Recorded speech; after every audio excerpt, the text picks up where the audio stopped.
one of the areas that I would see that there'd be tension then, and you both have mentioned that, is so just to bring it out, flush it out a bit, is that I think what I've heard from, I'm going to paraphrase, but what I think I heard was like what is happening with the city council today is very business focused and not as human focused on the folks that live in the community. So maybe they bias toward business. Is that a fair assessment of what you? I don't want to put words in your mouth. Yeah, is that a fair assessment? That's my perception. I think there is if you look at who is on the council, there's a lot of business owners. And again, like, I understand the importance of a thriving economy, and business owners are part of our community too, right?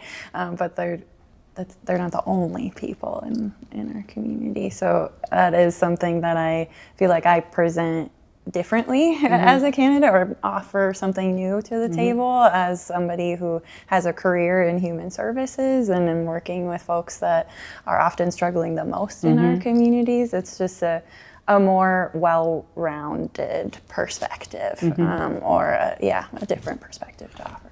I think to kind of add to what you just said is it isn't that the perspective that we bring is more well-rounded, but it makes the conversation itself more well-rounded. Yes. Yeah. Because it is just true that, it's one hand washing the other.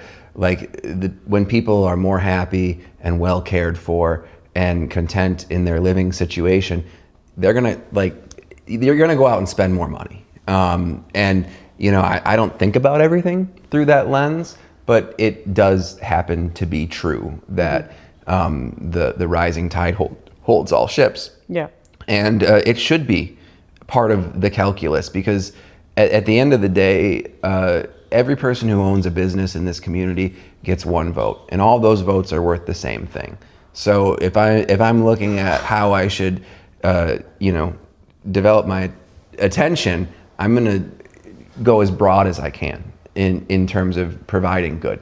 And of course you have to measure what value those businesses bring to the community as well.